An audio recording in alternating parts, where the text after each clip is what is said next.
Hi guys, welcome back to another video. അപ്പോൾ Liverpool are the Premier League champions. ഇത് പറയുമ്പോൾ ആർക്കും വലിയ ഞെട്ടലൊന്നും ഉണ്ടാവില്ല. കാര്യം എന്ന് വെച്ച് കഴിഞ്ഞാൽ ഇത് ഓൾമോസ്റ്റ് ഏകദേശം ഡണ്ണായിട്ടുണ്ടായിരുന്ന ഒരു ടൈറ്റിൽ റേസ് ആയിരുന്നു. ആകെ ആഴ്സണലായിരുന്നു കൂടെ ഉണ്ടായിരുന്നത്. ആഴ്സണലിന് പല പല പ്രശ്നങ്ങളാൽ ആഴ്സണലിന് പകുതിക്ക് വെച്ച് തന്നെ എന്താ പറയുക, ആ ഒരു മൊമെൻറ്റം നഷ്ടപ്പെട്ടു.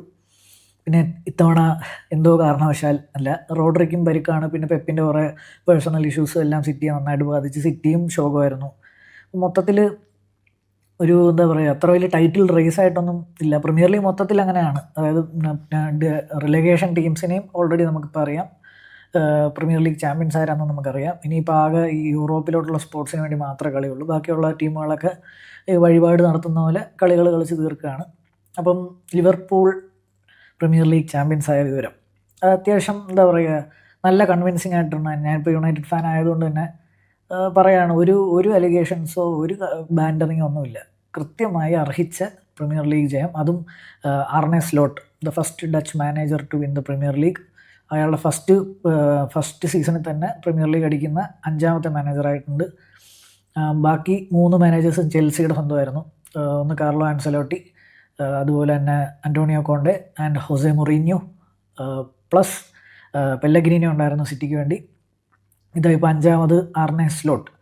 അപ്പോൾ ഇത് ആർനെ സ്ലോട്ടിന് ആദ്യമായിട്ട് ഫസ്റ്റ് സീസണിൽ തന്നെ കപ്പടിക്കാൻ കാരണമായത്, ശരിക്കും ഞാൻ ഇതിനകത്ത് ടൈറ്റിൽ ഇട്ട പോലെ നന്ദി ആരോട് ഞാൻ ചൊല്ലേണ്ടു എന്ന് പറയുന്ന പോലെയാണ്.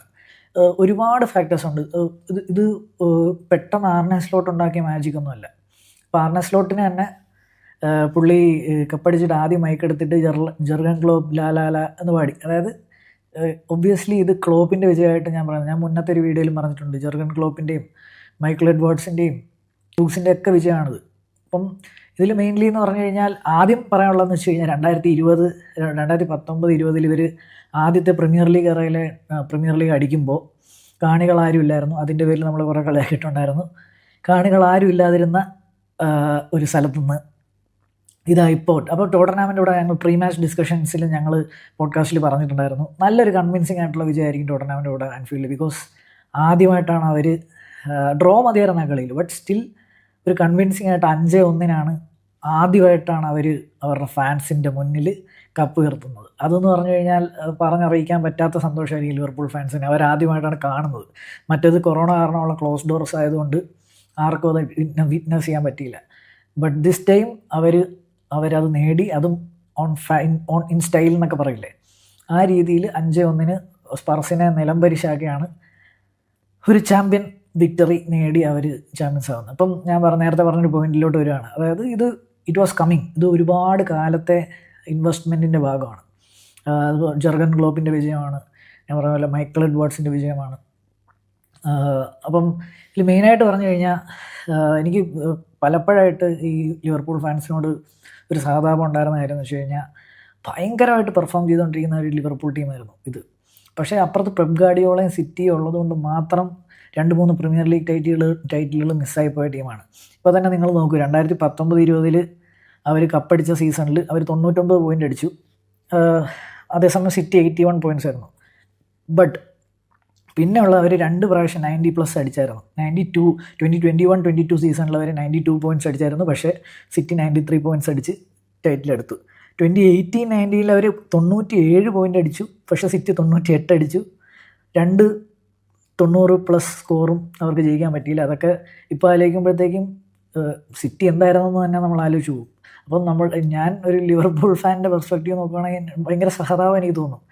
ഇത്ര ഡോമിനേറ്റിംഗ് ആയിട്ട് കളിച്ചിട്ടും 2 പ്രീമിയർ ലീഗുകൾ കിട്ടിയിട്ടുള്ളൂ ഈ ഇറയിൽ എന്ന് പറഞ്ഞു കഴിഞ്ഞാൽ. പക്ഷേ there are lot of positives. എന്താ പറയുക, അവർ ഇപ്പം മൈക്കിൾ എഡ്വേർഡ്സിൻ്റെ കാര്യം പറയുകയാണെങ്കിൽ അവരുടെ സ്പോർട്ടിംഗ് ഡയറക്ടറായിരുന്നു.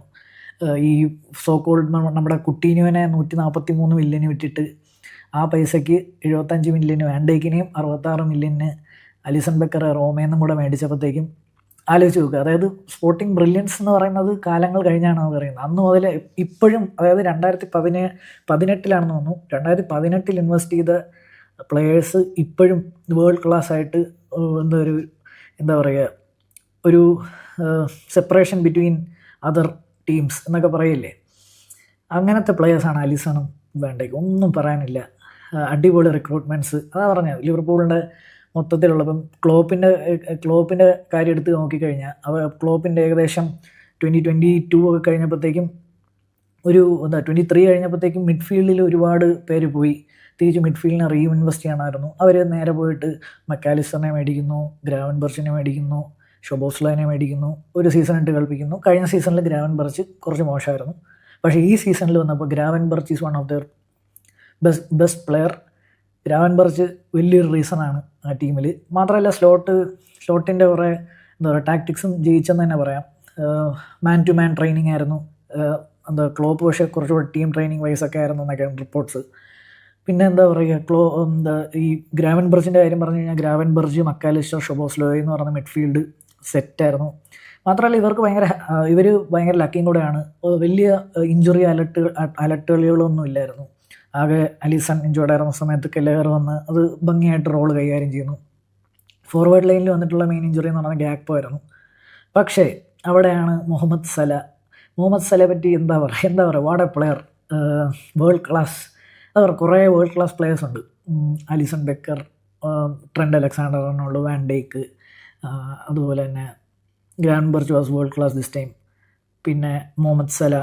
അപ്പം മുഹമ്മദ് സലയുടെ ഫിഗേഴ്സ് ഭയങ്കര ക്രൈസിയാണ്. 28 ഗോളും 18 അസിസ്റ്റുമാണ് ഈ സീസണിൽ നേടിയത്. ഓൾറെഡി പുള്ളിയുടെ 2017-18 റെക്കോർഡായിരുന്ന 42 ഗോൾ കോൺട്രിബ്യൂഷൻസ് പുള്ളി കടന്നു. പക്ഷേ അന്ന് പുള്ളി 32 ഗോൾസ് അടിച്ചായിരുന്നു. പുള്ളി ഇനി 4 കളിയുണ്ട്, 28 ഗോൾ നിൽക്കുന്നു. ഗോൾഡൻ ബൂട്ടിനോട്ടുള്ള റേസിലാണ് പുള്ളി. എന്താ പറയുക, എല്ലാം കൃത്യമായി വന്ന് വീഴുക എന്നൊക്കെ പറയില്ലേ, അതാണ് ലിവർപൂളിൻ്റെ ഒരു അവസ്ഥ ഇത്തവണ. ഭയങ്കര ഹാപ്പി ആയിരിക്കും ലിവർപൂൾ ഫാൻസ് എന്ന് എനിക്കറിയാം. കൃത്യമായി എല്ലാം വർക്കൗട്ടാവുന്നു. അതുപോലെ തന്നെ പറയാൻ തോന്നിയെന്ന് വെച്ച് കഴിഞ്ഞാൽ 2015 മുതൽ ഇപ്പോൾ ക്ലോപ്പിനെ ഞാൻ പൊക്കി പറയുന്നത് 2015 ക്ലോപ്പ് ജോയിൻ ചെയ്തത്. 2015 October, if I am not wrong. അവിടുന്ന് ആ സീസണിൽ മാത്രം അവർ 8th ഫിനിഷ് ചെയ്തിട്ടുള്ളൂ. ബാക്കി എല്ലാ സീസണിലും അവർ ടോപ്പ് 4 ഫിനിഷ് ചെയ്തിട്ടുണ്ട്. എക്സെപ്റ്റ് 22-23 അതിൽ അവർ യൂറോപ്പ സ്പോട്ടിലാണ് ഫിനിഷ് ചെയ്തത്. ബാക്കി നോക്കിക്കഴിഞ്ഞ് കഴിഞ്ഞാൽ Klopp has been very consistent. Klopp ഇതേപോലത്തെ കുറേ മെൻറ്റാലിറ്റി മോൺസ്റ്റേഴ്സിനെയാണ് ഇപ്പോൾ ആർനെ സ്ലോട്ടിന് കൊടുത്ത് വിട്ടിട്ട് പോയത്. അപ്പം ആലോചിക്കുക, ഒരു ചാമ്പ്യൻ മെൻറ്റാലിറ്റി എന്ന് പറഞ്ഞാൽ ഏതൊരു അഡ്വേഴ്സിറ്റീസിലും നല്ലപോലെ കളിക്കണം. അതായത് ഹെഡ്സ് ഡൗൺ ആവാതെ നല്ല മെൻറ്റാലിറ്റി തന്നെ ഫുൾ ടൈം കളിച്ചുകൊണ്ടിരിക്കുക എന്ന് പറയുന്നത്. ഇപ്പോൾ 2 ഗോളിന് താഴെയാണെങ്കിലും 3 അടിക്കാം എന്നൊക്കെയുള്ള മെൻറ്റാലിറ്റി മോൺസ്റ്റേഴ്സിനെ കയ്യിൽ കൊടുത്തിട്ടാണ് ക്ലോപ്പ് പോയത്. അതുകൊണ്ട് തന്നെയാണ് സ്ലോട്ട് ആദ്യമേ ക്ലോപ്പിന് തന്നെ ഒരു അംഗീകാരം കൊടുത്തത് തന്നെ. പിന്നെ പറഞ്ഞു കഴിഞ്ഞാൽ ബ്രൂസാണ് അവരുടെ current sporting director. Michael Edwards തിരിച്ചു വന്നിട്ടുണ്ട് CEO റോളിൽ. ബട്ട് സ്റ്റിൽ ഹ്യൂസ് ഇത്തവണയാണ് ഈ സമ്മറിലാണ് ജോയിൻ ചെയ്തതെങ്കിലും കൃത്യമായ ഒരു പ്രൊഫൈല്, അതൊരു മാനേജർ പ്രൊഫൈല് എടുക്കുന്നു. അത്ര വലിയ പ്രതീക്ഷകളൊന്നും ഇല്ലാത്ത ആർനെ സ്ലോട്ടിനെ കൊണ്ടുവരുന്നു, ആർനെ സ്ലോട്ടിനെ കൊണ്ട് കപ്പടിപ്പിക്കുന്നു. അപ്പം Liverpool is A well run club. അതാണ് എനിക്ക് മെയിൻലി പറയാനുള്ളത്. അതാണ് നിങ്ങളുടെ മുന്നിൽ ഞാൻ ഇത് എടുത്തെടുത്ത് പറയുന്നത്. നല്ല പോലെ റൺ ചെയ്തൊരു ക്ലബ്ബ് നേടിയ നേട്ടമാണ് ഇത്. അല്ലാതെ ഒരു സീസണിൻ്റെ നേട്ടമായിട്ട് നിങ്ങൾ കണക്കാക്കരുത്. ഈ സീസണിലെ സ്റ്റാറ്റ്സൊക്കെ എടുത്ത് വെച്ച് നോക്കുകയാണെങ്കിൽ ലിവർപൂൾ ഡിഫെൻസീവ്ലി സോ ഗുഡ്. എന്താ പറയുക, 32 ഗോളുകളാണ് അവർ വഴങ്ങിയിട്ടുള്ളത് ഇതുവരെ. അതിൻ്റെ താഴെ വഴങ്ങിയിട്ടുള്ളത് ആഴ്സണൽ മാത്രമേ ഉള്ളൂ. പക്ഷേ ആഴ്സണൽ ഗോളുകൾ അടിക്കുന്ന കാര്യത്തിൽ കുറച്ച് പിശുക്കിയിട്ടുണ്ട്. ഇവരൊട്ടും തന്നെ പിശുക്കിയിട്ടില്ല. 80 ഗോളുകളാണ് അവർ അടിച്ചു കൂട്ടിയിരിക്കുന്നത് ഈ സീസണിൽ 34 കളികളിൽ നിന്ന്. സ്റ്റാറ്റ്സ് വൈസ് ആയാലും ഞാൻ പറഞ്ഞ പോലെ വെൽ ഡിസേർവ്ഡ്. അവരിപ്പം കുറച്ചൊക്കെ ഫറ്റീഗ് ഇഷ്യൂസ്, ഇപ്പോൾ UCL പുറത്തായാലും പോലും UCL ടേബിൾ ടോപ്പേഴ്സായിരുന്നു ലിവർപൂൾ എന്നും കൂടെ ഓർക്കുക. മെയിൻ റയൽ മാഡ്രിഡിനെ അടക്കം വലിയ ടീമുകളൊക്കെ അടിച്ച് എന്താ പറയുക, അങ്ങനെ തന്നെയാണ് ലിവർപൂൾ ഒരു കളിയും കണ്ട ഗ്രൂപ്പ് സ്റ്റേജിൽ തോറ്റുള്ളതെന്ന് തോന്നുന്നു. നല്ല കൺവിൻസിങ് ആയിട്ട് തന്നെയാണ് UCL ഫേവറേറ്റ്സ് ആയിരുന്നു. പക്ഷേ PSG മുന്നിൽ തോറ്റെങ്കിലും അത് ഞാൻ അന്ന് പറഞ്ഞ പോലെ കുറച്ച് ഫറ്റീഗ് ഇഷ്യൂസും ഗ്രാവൻബർച്ച് കുറച്ച് ഫറ്റീഗ് ഉണ്ടായിരുന്നു. എല്ലാവർക്കും അത്യാവശ്യം ഫറ്റീഗ് ഉണ്ടായിരുന്നു. പിന്നെ ന്യൂകാസിലിൻ്റെ കൂടെ കറബാവ് ഫൈനലും തോക്കുന്നു, അതും ഫറ്റീഗ് ഇഷ്യൂസ് കൊണ്ട് തന്നെയാണ്. ബട്ട് സ്റ്റിൽ അവർക്ക് വേണ്ടത് ലീഗായിരുന്നെന്ന് ലീഗ് പ്രയോറിറ്റൈസ് ചെയ്ത് ലീഗായിരുന്നു. ഒന്നും ട്രോളാനോ ഒന്നുമില്ല. Liverpool are deserved champions. ഇനി മുന്നോട്ട് പോകുമ്പോഴും അവരുടെ ഇനിയുള്ളതെന്ന് വെച്ച് കഴിഞ്ഞാൽ ട്രെൻഡ് പോകുന്നുണ്ട്. ബട്ട് സ്റ്റിൽ ട്രെൻഡിനെ അവരെങ്ങനെയെങ്കിലുമൊക്കെ ഒന്ന് റീപ്ലേസ് ചെയ്യുമായിരിക്കും. ഇപ്പോൾ കോണർ ബ്രാഡ്ലി ഇത്ര മോശം ഓപ്ഷനൊന്നുമല്ല. ബട്ട് എനിക്ക് തോന്നുന്നു അവർ ഇൻവെസ്റ്റ് ചെയ്യുമെന്ന്. അതുപോലെ തന്നെ ലെഫ്റ്റ് ബാക്കിൽ ആൻഡി റോബർട്ട്സൺ കുറച്ച് വീക്കായി വരുന്നുണ്ട്. Tsimikas is not that great. അപ്പം എനിക്കൊന്ന് മിലോസ് കർക്കസിൻ്റെയൊക്കെ ലിങ്ക്സ് ഉണ്ട്. അതുപോലെ തന്നെ സലയുടെയും വാൻഡേക്കിൻ്റെയും കോൺട്രാക്ട് എക്സ്റ്റെൻഡ് ആയിട്ടുണ്ട്. That's a huge news for Liverpool. അങ്ങനെ good things are happening at Liverpool. Darwin നൂനസൊക്കെ പോവും. അപ്പം നല്ലൊരു ഹൈ പ്രൊഫൈൽ സ്ട്രൈക്കർ വരുമായിരിക്കും. മിഡ് അവർ ഏകദേശം സെറ്റാണ്. ഇപ്പം ലിവർപൂൾ ഇനിയുള്ള അതായത് സിറ്റിയെ അടിക്കാൻ പറ്റും എന്നുള്ളൊരു മൈൻഡ് സെറ്റ് വന്നു.